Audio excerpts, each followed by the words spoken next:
Uhali gani mtazamaji wa Star TV popote pale ulipo duniani kwa usiku huu. Kwa moyo mkunjufu nikaribisha katika Star TV habari. Yako mengi sana yaliyojiri kutwa nzima, lakini miongoni mwa habari za uhakika zaidi ambazo zimepita katika chumba chetu cha habari ni pamoja na RUWASA Mwanza yafikia 82% usambazaji wa maji vijijini. Mtazamaji, kwa hayo na mengine mengi nikusihi ungane nami hadi tamati. Karibu.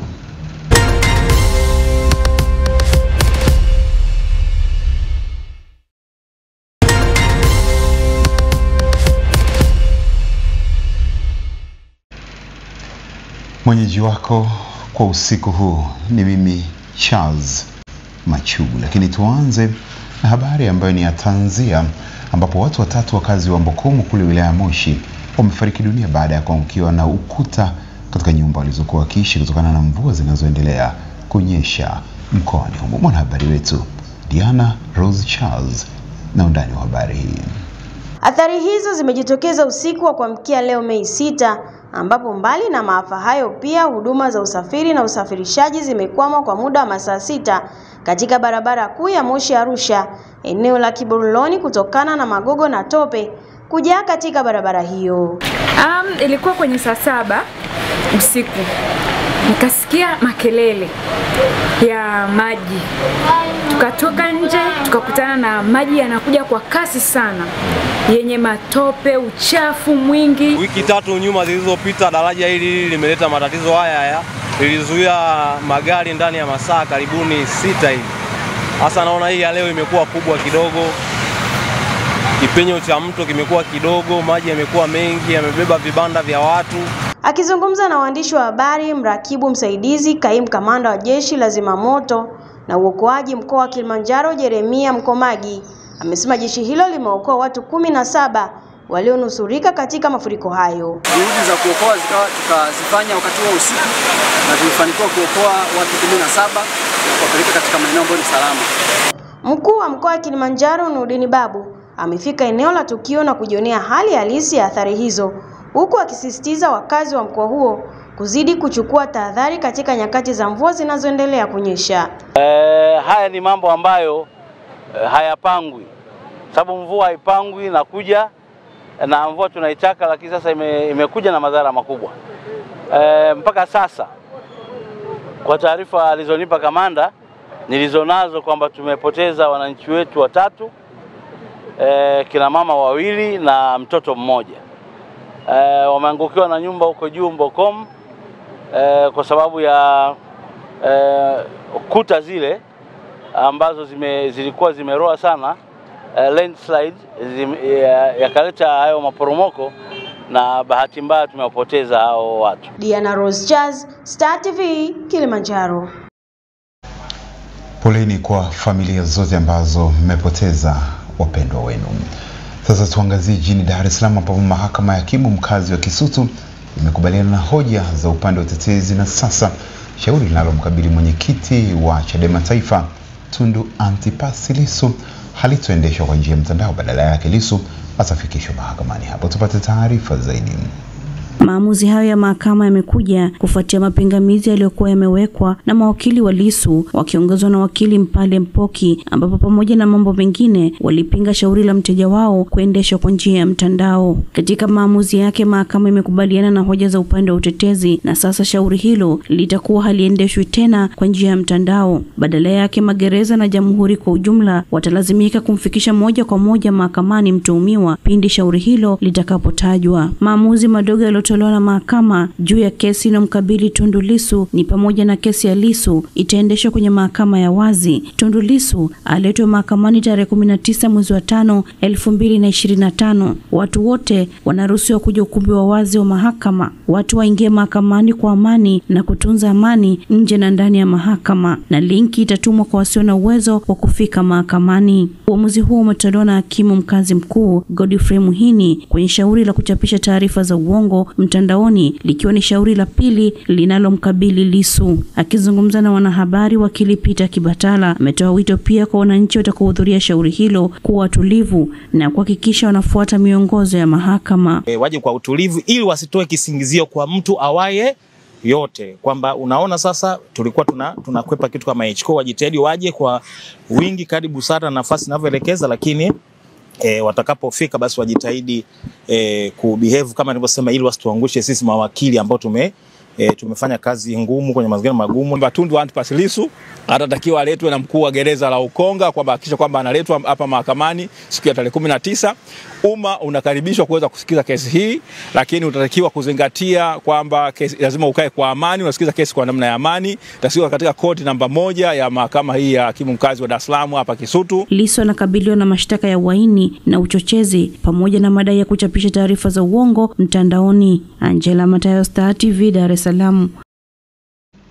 Shukrani Angela Matayo. Katika kipindi cha miaka 4 Tanzania imefanikiwa kuyafikia masoko ya nje nchi kwa kuuza mifugo na mazao yake kutoka tani 1774 zenye thamani ya zaidi ya bilioni 9 mpaka kufikia tani 13745 zenye thamani ya zaidi ya bilioni 147. Mwanahabari wetu Twaha Kivale toka jijini Dodoma na undani wa habari hii.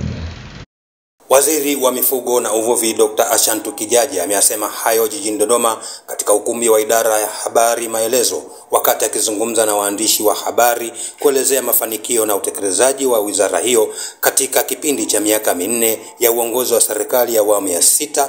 Ongezeko hili, kama nilivyotangulia kusema, linatokana na utayari wa kiongozi wetu mkuu wa nchi kutaka kuwawezesha wafugaji ili wanufaike na kazi ambazo wamezifanya kwa muda mrefu, lakini walikuwa hawaoni manufaa makubwa ya kile wanachokifanya. Ni nchi zipi tunazopeleka mifugo yetu? Tunapeleka kwenye nchi 12 ambazo ni Bahrain, Komoro, Hong Kong, Jordan, Kenya, Kuwait, Oman, Qatar, Rwanda, Saudi Arabia, Umoja wa Falme za Kiarabu na Vietnam. Pamoja na jitihada za serikali katika kuyafikia masoko mengi zaidi ya mifugo na mazao yake kuuzwa bara la Ulaya na Asia, wafugaji wametakiwa kutekeleza mpango wa chanjo wa mifugo ili kukidhi fursa za masoko hayo. Uchanjaji huu, ndugu zangu, una faida nyingi sana, ambapo moja, utaliwezesha taifa letu kukidhi masharti ya biashara ya mifugo na mazao yake kulingana na matakwa ya Shirika la Afya ya Wanyama Duniani.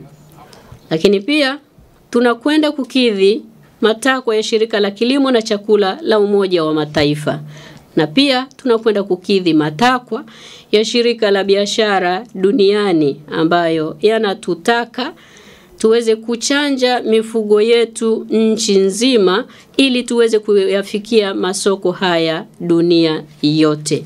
Aidha, Dr. Ashantu Kijaji anabainisha mpango wa serikali katika sekta ya uvuvi ili kukidhi soko la samaki ndani na nje ya nchi. Tunakwenda kuhitimisha muda sio mrefu kununua meli 8 ambazo zitahudumu huku kwetu bara pamoja na Zanzibar. Tunataka tufike na sisi tukavue kule kwenye bahari kuu kwenye eneo letu lile, lakini na sisi tufike kwenye bahari kuu tuvue. Twaha Kivale, Star TV, Dodoma.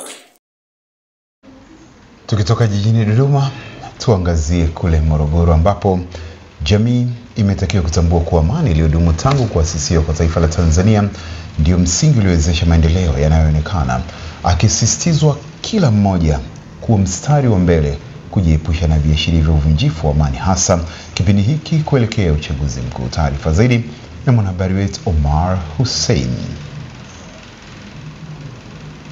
Ni katika ibada maalum ya harambee ya ujenzi wa kanisa jipya la Elimu Pentekoste wilayani Karatu mkoani Arusha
Mtazamaji, ni kuombe radhi kutokana na matatizo ya kiufundi. Tunasonga mbele. Wakala wa usambazaji wa maji vijijini RUWASA umeongeza kiwango cha usambazaji wa maji vijijini mkoani Mwanza kutoka 45% hadi kufikia 82.5 katika kipindi cha miaka 4 iliyopita. Tupate taarifa zaidi.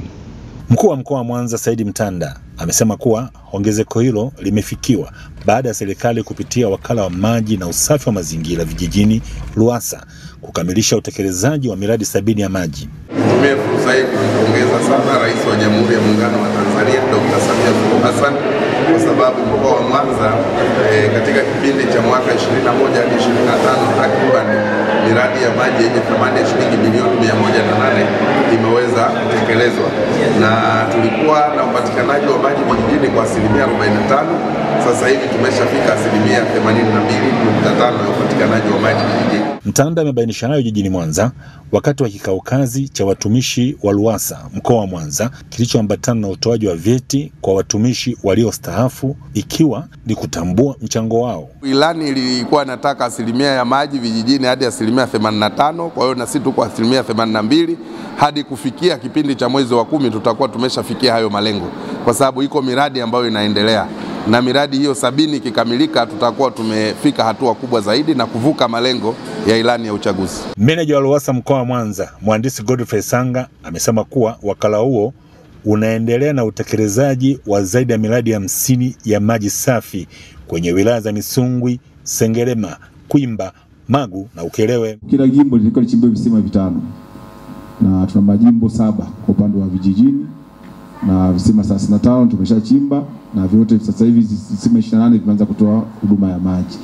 Vimebaki kama 6 ambavyo vinaendelea na utaratibu wa kufungua pampu za sola.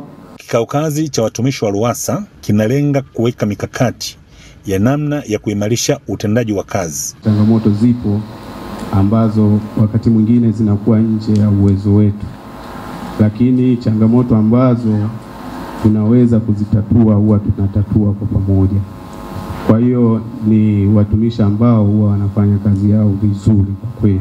Kama mhandisi kitanisaidia kukimbizana zaidi na majukumu yangu na kuyafanya ndani ya muda uliowekwa kwa asilimia zaidi ya 100 yale malengo ambayo mkuu wangu ameniwekea. Zaidi ya shilingi bilioni 108 zimetumika kutekeleza miradi ya maji safi kwenye maeneo ya vijijini mkoani Mwanza katika kipindi cha uongozi wa Rais Samia Suluhu Hassan. Kutoka jijini Mwanza, Respicius Kaiser.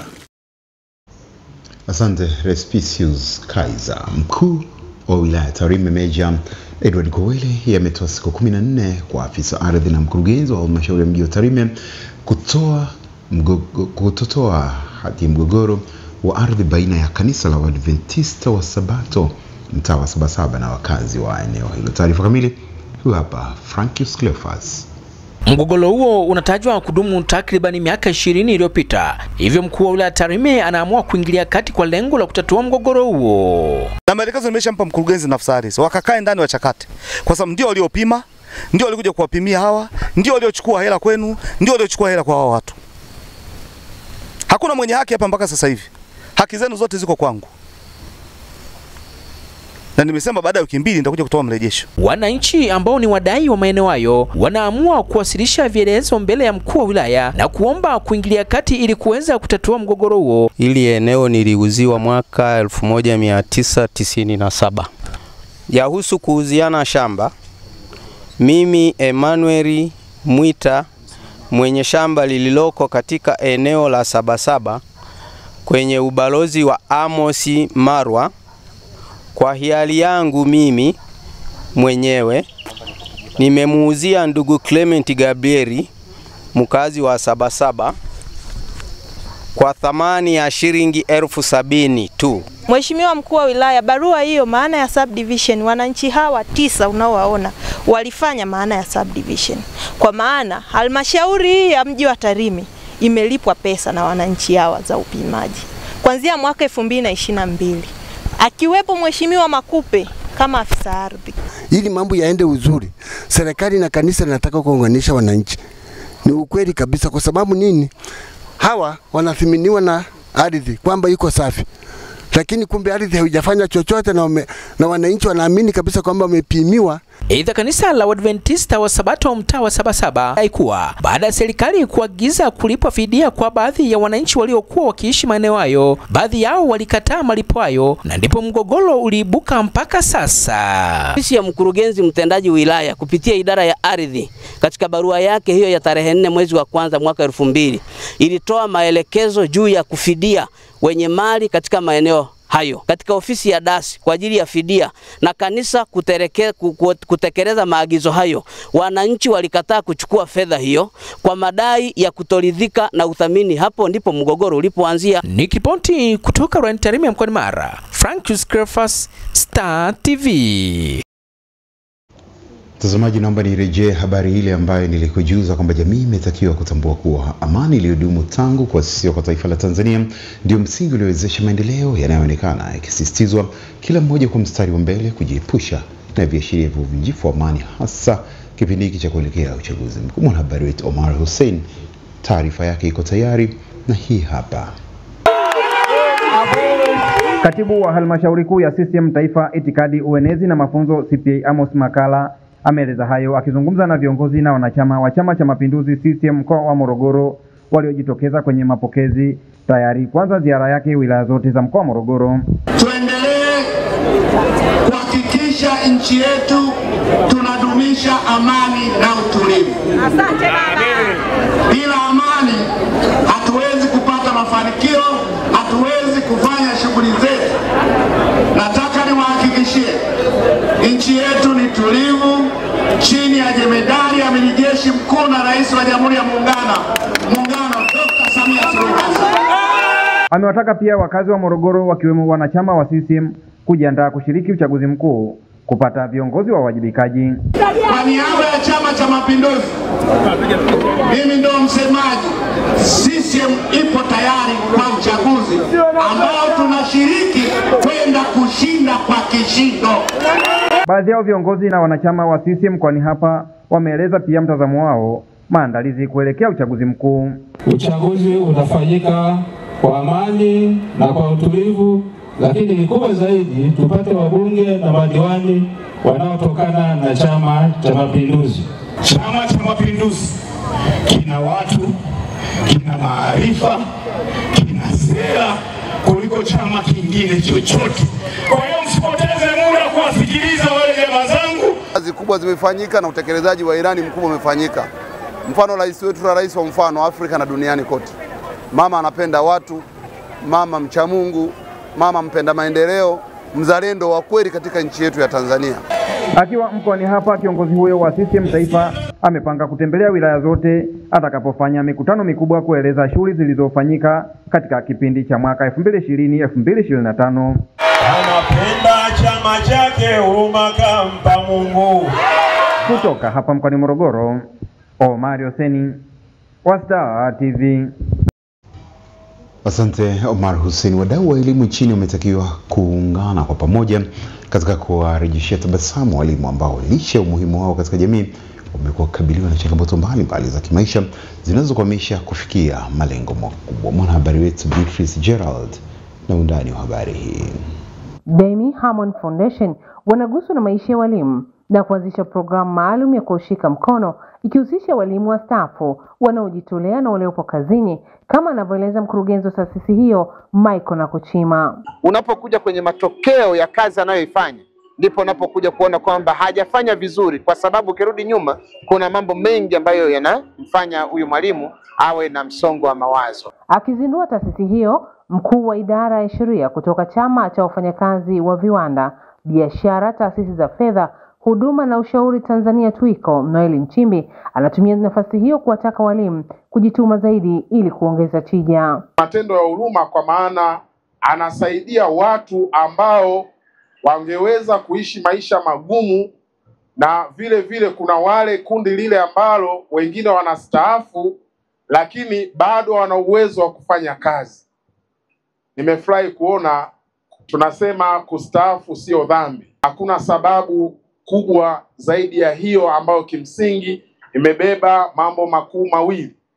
Kwanza, kumpa faraja mwalimu, lakini la pili kumpa faraja na tabasamu hata yule ambaye muda wake wa utumishi umekwisha, bado anaendelea kutumika. Nao baadhi ya walimu wanaeleza yale wanayokabiliana nayo, ikiwemo msongo wa mawazo unaotokana na madeni, na kuwa ujio wa programu hiyo utaleta tabasamu. Mazingira walionayo walimu, tunashukuru serikali imeboresha, lakini bado changamoto za walimu zinaendelea kuwepo. Kwa mfano, madeni yaliyopitiliza.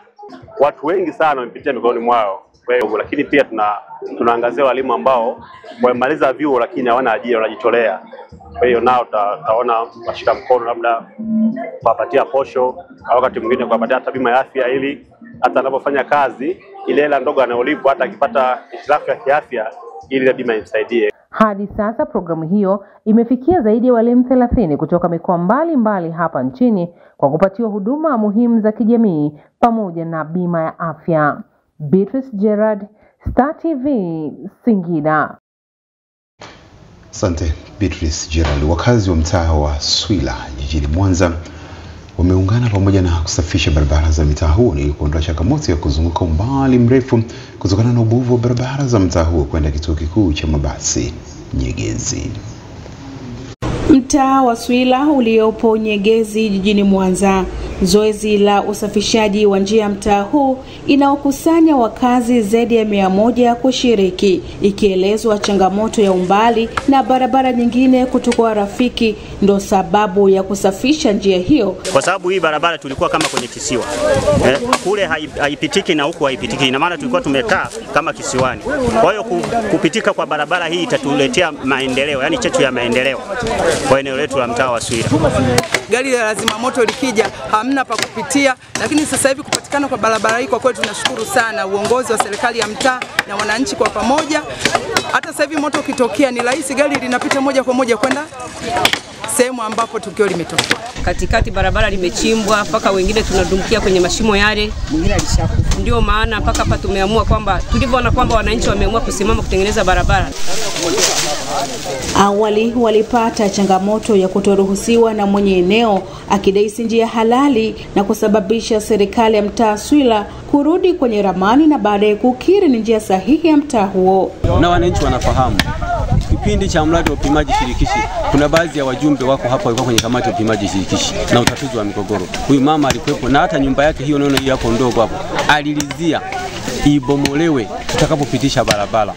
Alilizia. Tunayo ramani hapa ndugu mwandishi wa habari ambayo inaonyesha hii ni barabara, lakini miti hii ambayo inakata ni miti ambayo sio ya kupandwa, ni ile miti ambayo imejiotesha ndani ya barabara. Sisi tunaiomba serikali barabara letu liendelee kupendeza na watu tupate huduma tupite. Viongozi wa kata Nyegezi wanatumia nafasi hii kuzungumza na wakazi wa mtaa huu, ikiwa ni mpango wa viongozi wa kata Nyegezi kuondosha changamoto kwenye mitaa hiyo. Na kwa namna ambao wananchi wenyewe wameamua kujitokeza kwa wingi na kurekebisha barabara hii, naamini wao watakuwa ni walinzi wa kwanza katika kuhakikisha wanailinda barabara yao. Lakini pia si barabara, hata rasilimali nyingine ambazo tunatakiwa kuzilinda, tunapaswa kushirikiana kwa pamoja na kulinda rasilimali zetu, kwa sababu barabara hii inaenda kupunguza gharama za maisha ya wananchi wangu. Tunarudi kwenye nauli ya shilingi 1000. Sharifa Suleiman, Star TV, Mwanza. Shukran Sharifa bin Suleiman. Viongozi wa ngazi mbalimbali na wenye vipato wametakiwa kutumia sehemu ya kipato chao kukielekeza katika vituo vyenye uhitaji kwa lengo la kuifanyia jamii hiyo kuwa na furaha kama zilivyo jamii nyingine. Tupate taarifa zaidi. Wanafunzi wa chuo cha fedha IFM tawi la Mwanza akitembelea kituo cha watoto wa Afrika na kufanya matendo ya huruma kwa kutoa msaada, ikiwa ni pamoja na kushirikiana kimichezo na watoto hao.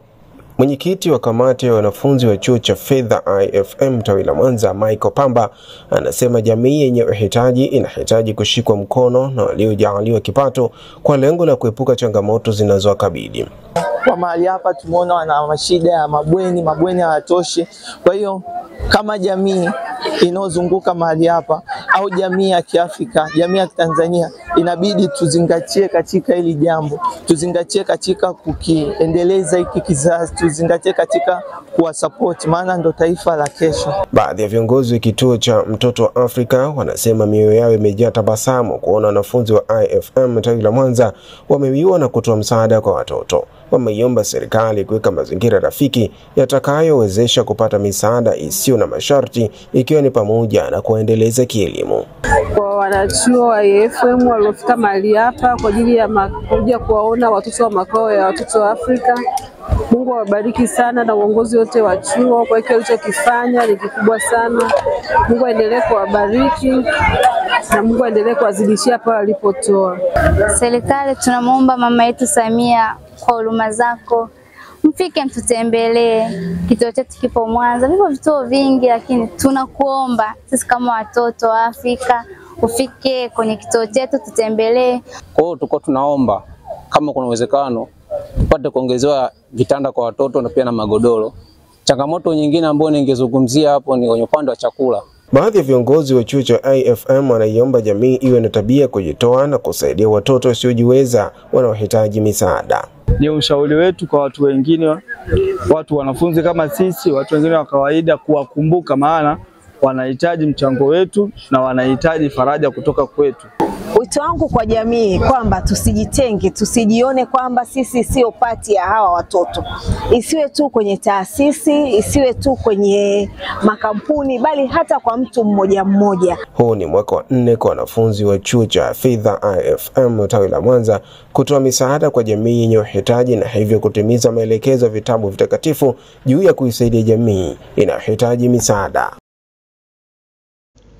Askofu mkuu wa kanisa la Elim Pentekoste Tanzania Peter Konki ameiomba serikali kuongeza juhudi za kukabiliana na matukio halifu, hasa ya utekaji wa watu unaoendelea maeneo mbalimbali nchini na ajali za barabarani zinazosababishwa na bodaboda. Mwanahabari wetu Zakaria Mtigandi anatuhabarisha zaidi. Ni katika ibada maalum ya harambee ya ujenzi wa kanisa jipya la Elim Pentekoste wilayani Karatu mkoani Arusha, ambapo Askofu Konki ametumia fursa hiyo kuiomba serikali kuongeza nguvu zaidi kukabiliana na matukio ya utekaji wa watu na uendeshaji mbovu wa bodaboda unaosababisha ajali nyingi barabarani. Hivi vitu vya kuteka, hivi vitu vya uhalifu, hivi vitu vya bodaboda vikomeshwe. Aidha, natoa wito kwa kanisa endelee kuombea taifa hili kwa sababu hakuna nchi nyingine mbadala. Askofu Konki amewasisitiza viongozi wa madhehebu mbalimbali ya dini kuendelea kuliombea taifa. Kama Yesu ajarudi, vizazi na vizazi vitakuwepo katika nchi hii. Uharibifu huu utaendelea kukua. Wale wanaodhani watafanya wao utakomesha, hapana. Damu huchochea damu. Kwa hivyo naonya sana tuliombee taifa hili na kila mtu mahali pake ajifunze kuwa mtu mwaminifu na mtu mwadilifu. Aidha, askofu huyo mkuu wa kanisa la Elim Pentecost Tanzania amewataka waumini wa kanisa hilo kumtolea zaidi Mungu. Ni kiasi gani tunamsogelea Bwana kwa kicho, kumheshimu kwa uchaji na zaka zetu katika ukamilifu, si katika uongo. Si katika uongo, si ili mradi zaka, lakini zaka kamili. Sadaka yenye heshima. Wakati mwingine tunakuja kanisani, unatoka nyumbani na buku mbili, buku moja ya boda ya kuleta na buku ya pili ya kurudisha, hata sadaka mtuli. Zaidi ya shilingi milioni 10 zimepatikana katika harambee hiyo ya kuchangia ujenzi wa kanisa jipya la Elim Pentecoste wilayani Karatu mkoani Arusha. Zakaria Mtigandi, Star TV, Arusha. Taarifa yake Zakaria Mtigandi atupatia wasaa mfupi wa kwenda katika mapumziko. Nikirejea hapa itakuwa ni wasaa wa jicho letu mkoani.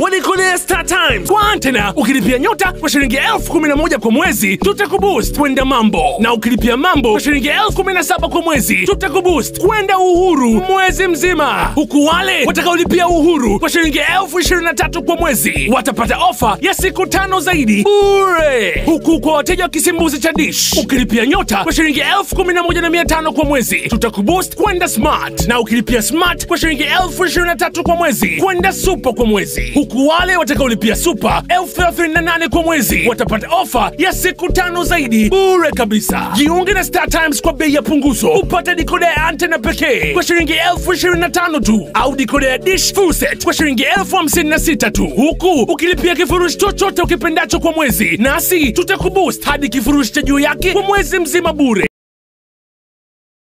Nimefanikiwa kupata kazi kwa muda baada ya kutumia platform ya Nafasi. At first nilidhani ningeweza kuona listi za kazi na kuweza kuapply mwenyewe kwenye app, lakini nikaelewa kuwa app yenyewe ina apply kwa niaba yangu. Nikaweza kupata taarifa za interview na kujua nimechaguliwa kufanya interview zipi kwenye app. Kupitia Room ya God ilirahisisha zoezi zima kuwa rahisi tofauti na mwanzo.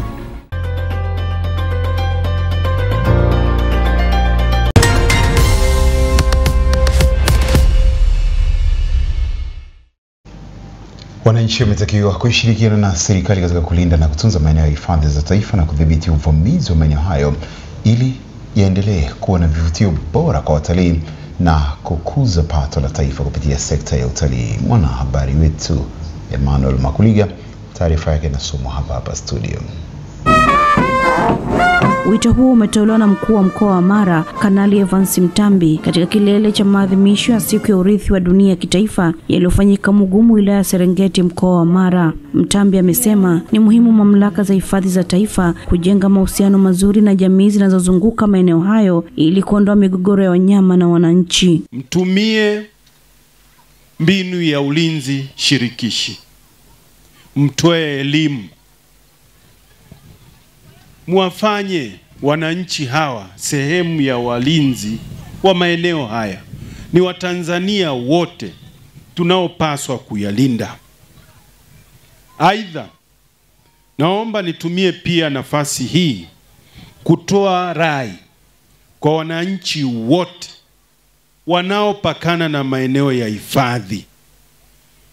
Nyote mshiriki kikamilifu katika ulinzi wa mali asili hii. Mkuu wa hifadhi ya Serengeti Stefano Msumi amemhakikishia mahusiano mazuri yaliyopo baina ya hifadhi ya Serengeti na wananchi wanaozunguka maeneo hayo. Wananchi ndio wenye jukumu kubwa na ndio wameilinda hifadhi hii. Mpaka sasa hivi hifadhi hii inaendelea kutambuliwa kama eneo la urithi wa dunia. Mwakilishi kutoka Wizara ya Mali Asili na Utalii, Zuberi Mabie, amezipongeza hifadhi hizo namna zinavyoendelea kuboresha miundombinu na kufanya watalii wengi zaidi kutembelea na kujionea uzuri wa hifadhi hizo. Kuendelea kushirikiana na hifadhi ya taifa ya Serengeti kuhakikisha kwamba hifadhi hii inaendelea kutoa mchango mkubwa wa mapato kwa taifa letu. Nao baadhi ya wakuu wa taasisi za uhifadhi waliohudhuria katika maadhimisho hayo wamezungumzia faida za kutunza na kulinda hifadhi za taifa. Mfano mzuri mnaona tunao ni katika mbuga yetu ya Serengeti na Ngorongoro, jinsi zinavyopokea watalii kwa wingi. Tunaendelea kuona manufaa makubwa katika nafasi hiyo ambayo ni ya kwanza ya kidunia. Sisi kama wananchi wa wilaya ya Serengeti na mkoa wa Mara tunafurahi sana hiyo sifa. Tunasisitiza umuhimu wa kuendeleza ushirikiano wa kimataifa na kitaifa na kijamii katika kulinda maeneo haya ya urithi. Katika hatua nyingine, mkuu wa wilaya ya Serengeti Kamirembe Lota ametoa wito kwa wananchi kujitokeza kwa wingi katika kujiandikisha kwenye daftari la kudumu la wapiga kura linaloendelea katika wilaya ya Serengeti na kuweza kuhamasishana twende tukajiandikishe, lakini tukafanya uboreshaji kwenye daftari la kudumu la mpiga kura ili takapofika mwezi wa 10 wakati wa uchaguzi mkuu uweze kwenda kuchagua viongozi ambao mnaowataka. Kauli mbiu ya maadhimisho ya urithi wa dunia kitaifa kwa mwaka 2025 ni majanga na migogoro, tishio la maeneo ya urithi wa dunia. Maadhimisho hayo hufanyika kila mwaka mwezi wa 5 na mwaka huu yamefanyika katika wilaya ya Serengeti, mkoa wa Mara. Tuende katika mapumziko mafupi, kisha nikirejea hapa nitakujuza habari za biashara na uchumi.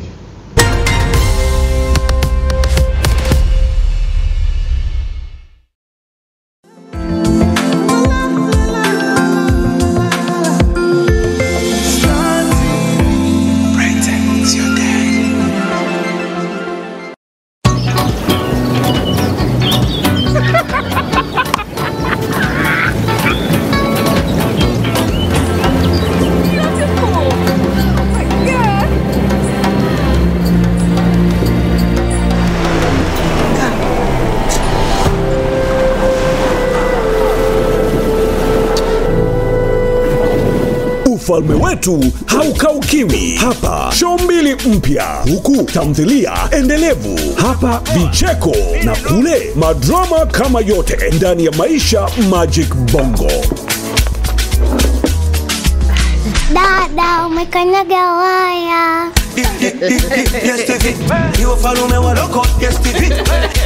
Kulipia piga *150*53 reli.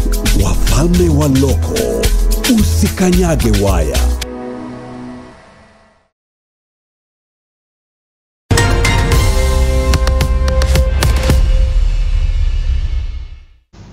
Mpango wa uanzishaji wa eneo maalum kwa ajili ya kilimo utalii kule mkoani Arusha umeelezwa kushawishi vijana wengi kujiingiza kwenye kilimo kama ajira rasmi ya kuendesha maisha yao. Tupate taarifa kamili. Katika eneo la Mkono, kata ya Ngutoto, takriban kilomita 16 kutoka katikati ya jiji la Arusha, zimetengwa ekari 20 za ardhi zitakazotumika kama shamba darasa. Walengwa zaidi wakiwa ni vijana na watu wengine wenye nia ya kuendesha maisha yao kupitia kilimo na ufugaji. Mbunifu wa mpango huo uliotambulishwa kama kilimo utalii ni mhadhiri wa chuo kikuu cha Nelson Mandela na muasisi wa taasisi ya Gongali Model, Profesa Askwali Hilonga. Tunaunganisha kilimo na utalii. Nimeona kuna fursa katika hili. Na lakini upande mwingine nikaangalia jinsi vijana wanavyohangaika kutafuta ajira, na ukimweleza tu theoretically kwamba bwana kilimo kitakutoa na nini, mimi mwenyewe sijawahi kulima, sasa nitatoa mfano gani? Kwa hiyo nimeona kwamba nikapeleke mfano halisi wa kitu ambacho nina uwezo wa kukionesha kwa vitendo kwamba kweli ndivyo kilivyo. Kwa hiyo kutakuwa na maeneo vitengo 10 tofauti. Kuna kitengo kwa mfano hicho cha greenhouse, kuna sehemu ya beekeeping, kuna mambo ya ufugaji wa ng'ombe na mengineo. Mafunzo ya siku 80 ya kuanza utekelezaji wa mradi huo yamefunguliwa na meya wa jiji la Arusha Maximilian Irange, ambaye amewakumbusha walengwa na vijana kwa ujumla umuhimu wa uvumilivu na dira ya kuyafikia malengo yao. Mimi hapa mnayeniona, kazi yangu ya kwanza hapa Arusha nikiwa na miaka 21 ilikuwa ni kubeba mkaa. Nimepambana na maisha yangu mpaka nimefika hapa. Hapa nyinyi mnamwona meya, si ndio? Lakini huyu meya hakuwa hivi. Alianza mahali fulani. Lazima ujue wewe ni nani na purpose yako hapa duniani ni nini. Lakini mwisho wa siku you will travel your own journey to your own destination. Mkulima wa kilimo cha kitalu nyumba maarufu kama greenhouse, Mzee Abel Clay, amewataka vijana kuachana na habari ya kufikiria kilimo kinachohitaji ardhi kubwa, akitoa mfano anavyopata zaidi ya shilingi milioni 60 kwa mwaka katika eneo dogo. Kilimo cha greenhouse kinahitaji kamtaji kidogo wakati wa kuanza, lakini ukishaanza ni kilimo chenye uhakika. Greenhouse zangu zote kujumlisha ni nusu eka ya shamba, lakini maisha yangu yanaenda vizuri bila tatizo kwa kutegemea nusu eka ya eneo la shamba. Mtu yeyote ambaye umeshafunguka una jukumu la kumsaidia yule kijana. Inabidi tu tuwasaidie ili tuweze kuwanyanyua, tuwafikishe kwenye ladha ya juu kidogo, afu waone aseme kumbe hiki ndicho kitu ambacho nilikuwa sifanyeje sikiona. Aidha, mradi huo utatumika kama darasa la mbinu za uzalishaji zinazokwenda sambamba na utunzaji wa mazingira. Angelo Mwaleka, Star TV. Mwisho wa habari za biashara na uchumi. Punde ni habari za kimataifa.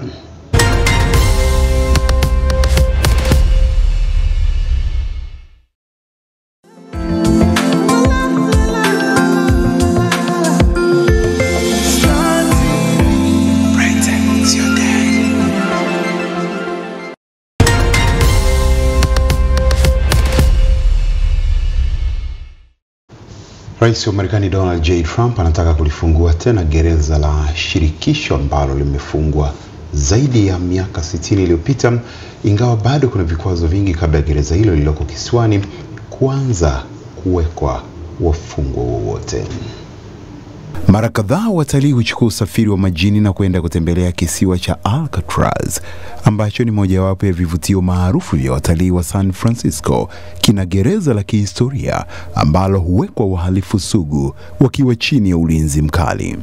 Tangazo la Rais Trump kulifungua upya gereza hilo limezua tafrani, wakati Alcatraz imejaa ukinzani na ishara haya kuadhibu mamlaka ya serikali, upinzani wa asili na nafasi ambapo watalii wanahimizwa kutafakari kihistoria, kumbukumbu na haki.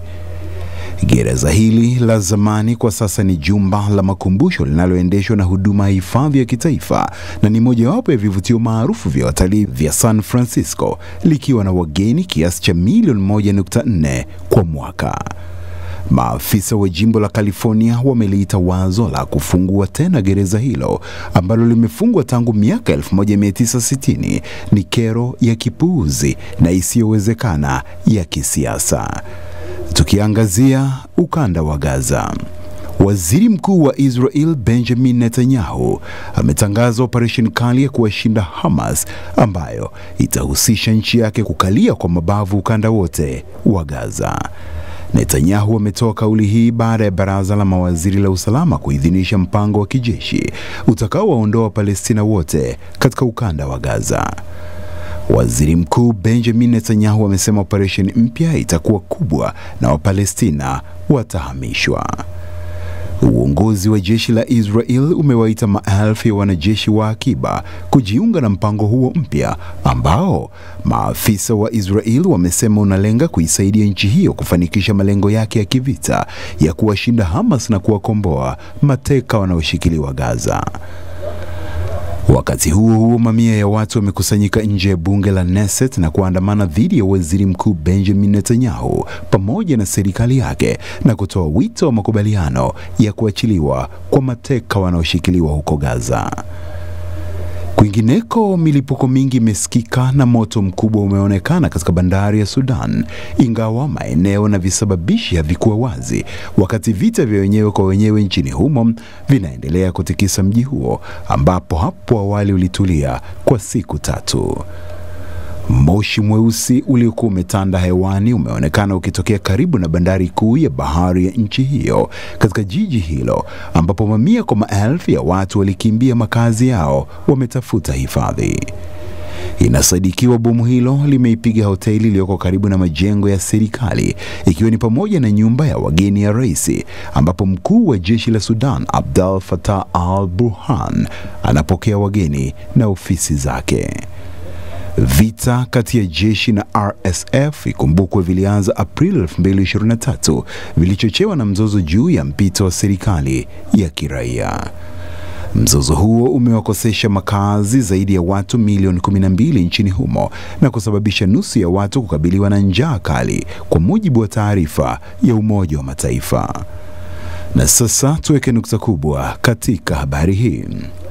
Waasi wa Houthi wa Yemen wametoa kanda ya video inayoonyesha moto mkubwa kwenye kiwanda cha saruji kufuatia shambulizi la anga lililolenga katika mji wa Hodeida. Wanajeshi wa Israel waliwalenga waasi wa Houthi katika mji wa Hodeida wa Bahari Nyekundu nchini humo kwa mashambulizi ya anga siku moja baada ya waasi hao wanaoungwa na mkono na Iran kurusha kombora lililopiga uwanja mkuu wa ndege wa Ben Gurion. Baada ya kutokea kwa tukio hilo, Waziri Mkuu wa Israel Benjamin Netanyahu aliapa kujibu mashambulizi hayo kwa nguvu zaidi. Kundi la Houthi limekuwa likiendeleza mashambulizi kadhaa tangu Israel ilipoanza kuishambulia ukanda wa Gaza tarehe 7 mwezi wa 10 mwaka 2023, mara tu baada ya shambulio hilo lililoongozwa na Hamas dhidi ya Israel. Na mtazamaji, ni kwa uchache tu kati ya mengi ambayo yamejiri upande wa habari za kimataifa, lakini tuende katika mapumziko mafupi. Nikirejea hapa sekunde chache kutoka hivi sasa nitakujuza habari za michezo na burudani.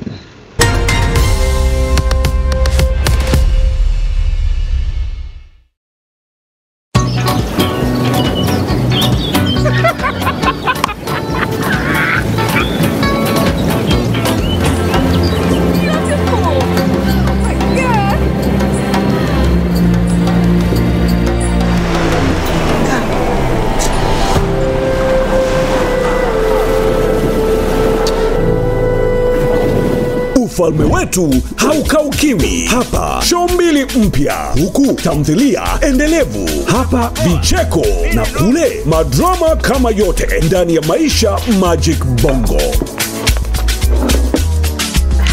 Dada, umekanyaga waya.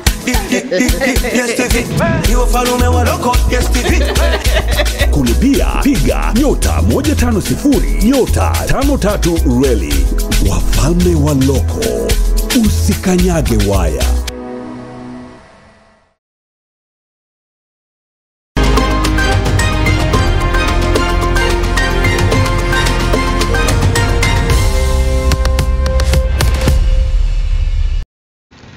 Baadhi ya waandishi wa habari za michezo jijini Dar es Salaam wamesema uongozi wa klabu ya Yanga unatakiwa kutumia busara ili kucheza mchezo wa ligi dhidi ya Simba baada ya kupangiwa tarehe ya mchezo na bodi ya ligi kuu nchini TPLB. Taarifa zaidi huyu hapa mwanahabari wetu Mbwana Shomari.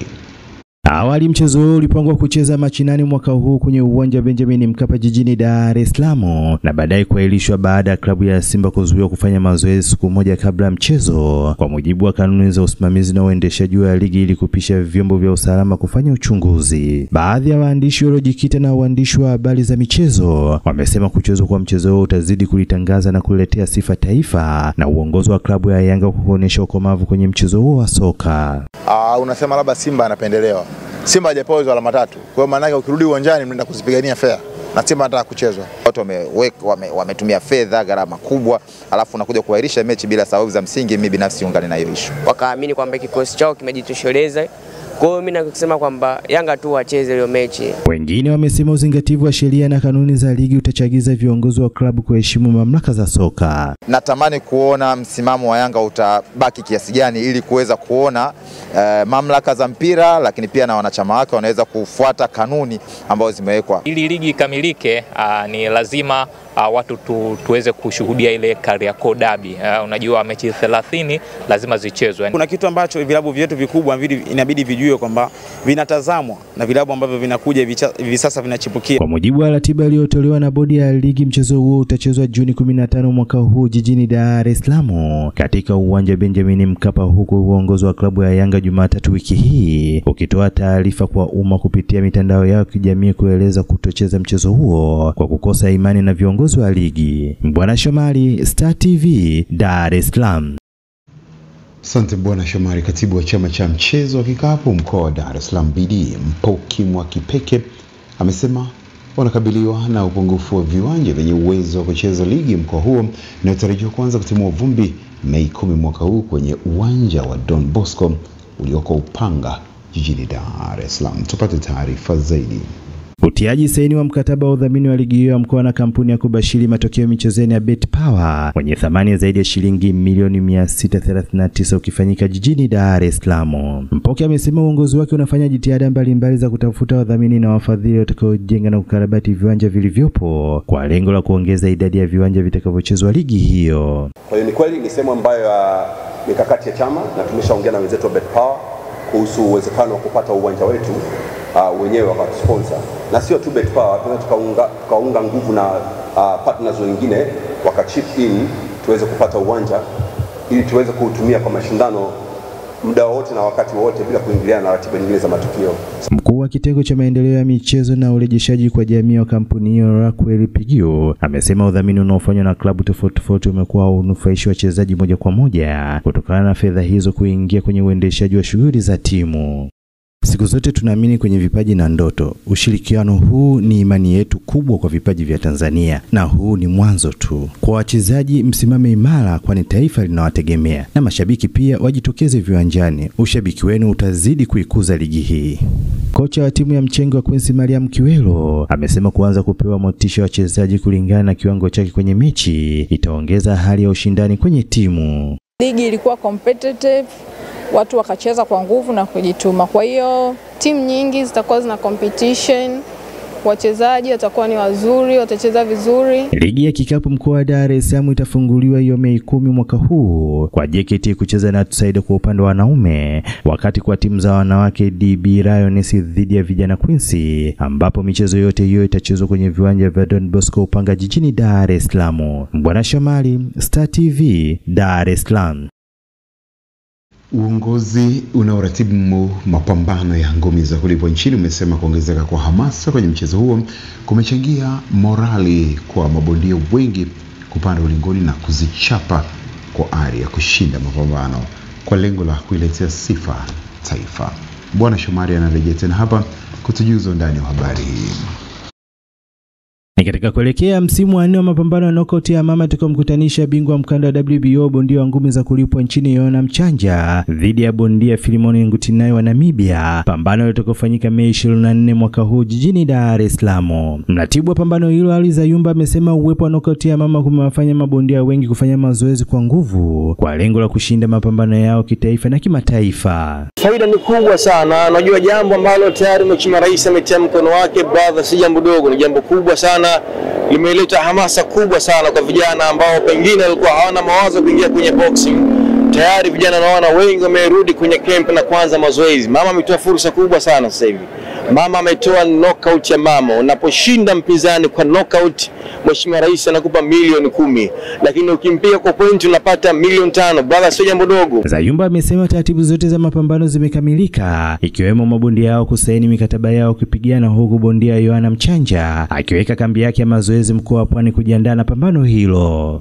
Yohana Mchanja anakwenda kutetea mkanda huu kwenye pambano la raundi 12. Kwa hiyo wadau, wapenzi wa masumu kwa ujumla wake wajiandae kufika pale ifanye maposta kuja kushuhudia vijana wetu wa Kitanzania hawa wakikwenda kuipeperusha bendera ya Tanzania, na tunahakika kwamba tarehe 24 ushindi utabaki katika ardhi hii ya Tanzania. Baadhi ya wadau wa mchezo wa ngumi wamesema wana imani na Mchanja kutetea mkanda wake wa WBO kutokana na maandalizi yanayoendelea kuyafanya chini ya makocha wake. Mpaka ukimwona JB anatoka kwenye mpira anakuja huku. Mimi sipendaje vitu vibovu. Ndio maana napenda Simba. Sasa hivi tuko finali. Kwa hiyo naamini kabisa bwana Yohana Mchanja lazima atatufikisha kwenye kilele, lazima atauchukua mkanda, atautetea mkanda wa Tanzania. Kwanza tu kuwa knockout ya mama, sidhani kama atakuwa yuko tayari kwenda kupoteza pambano ambalo kuna mkono wa mama. Maandalizi ni makubwa mno kwa sababu karibu wiki 2-3 zote maandalizi yanaendelea vizuri. Alafu mbaya zaidi hata jimu ambayo yupo watu wanamsupport na anafanya vizuri, na madaktari wako jirani naye kuweza kumchunguza si akapata injury kabla ya pambano. Kwenye pambano hilo tukawakutanisha Mchanja na mpinzani wake Filimoni Ngutinai, itasindikizwa na mapambano mengine 11 katika usiku huo. Bwana Shomali, Star TV, Dar es Salaam.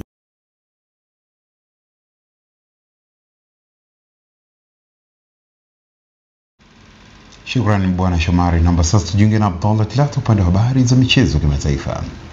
Shirikisho la soka duniani FIFA linazidi kutoa onyo kwa mashabiki kuwa waangalifu na tovuti zisizo rasmi zinazotoa tiketi kwa ajili ya fainali za kombe la dunia za mwaka 2026, licha ya FIFA kuwa bado haijaanza kuziweka sokoni tiketi hizo. Kombe la dunia la FIFA toleo la 23 linashindaniwa na timu za kitaifa za vyama mwanachama wa FIFA. Mashindano hayo yanafanyika kuanzia Juni 11 hadi Julai 19 mwaka 2026, yakiandaliwa na miji 16 katika nchi 3 za Amerika Kaskazini ambazo ni Marekani, Canada na Mexico.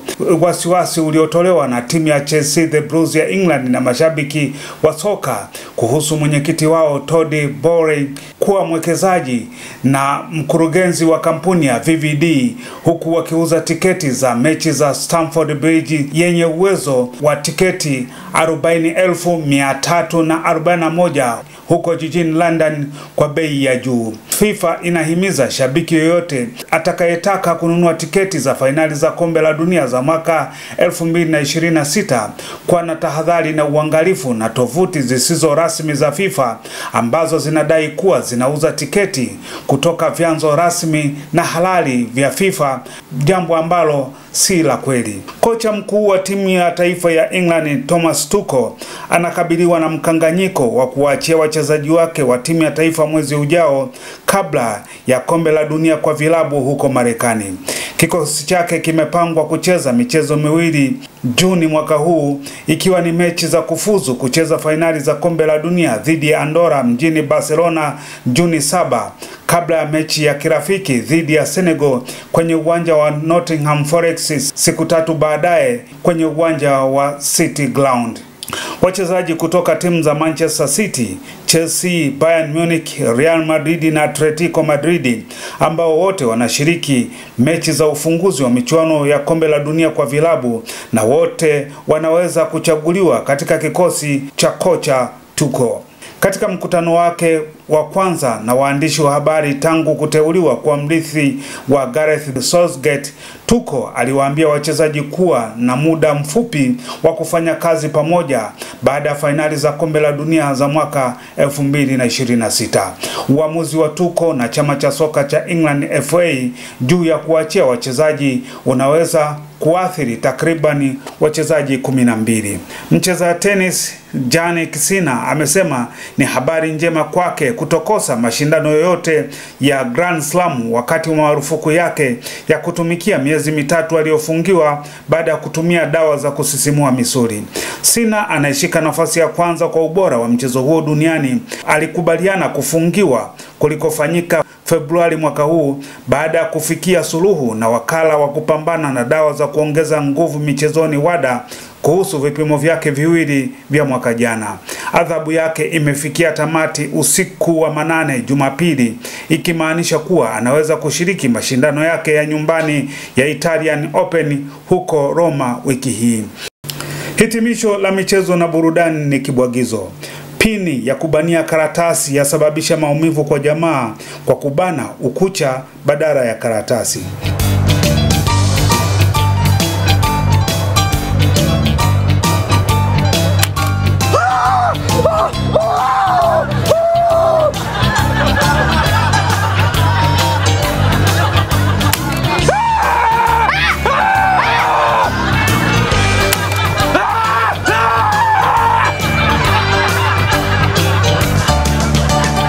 Siku zote biashara inahitaji ukarimu wa kibiashara, lakini uuzaji wa sanda na majeneza umejitenga na huo ukarimu wa kibiashara.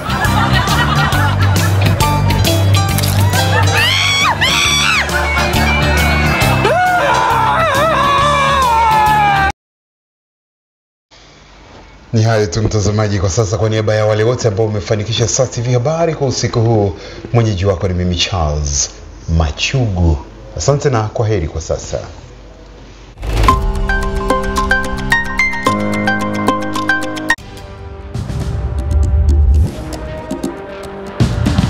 Kwa pamoja tunasonga mbele kuelekea kesho iliyo bora zaidi. Kamwe hatuachi kuwa wabunifu na kuendelea kujijenga. Sisi ndio kizazi kinachobadilisha mchezo.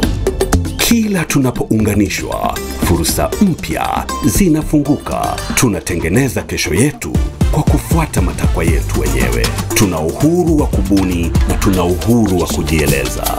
Mchezo umebadilika na sisi ndio wapindua meza. Tukiungana, hakuna wa kutuzuia. Wakati umewadia. Muda ndio huu. Ni wakati wetu.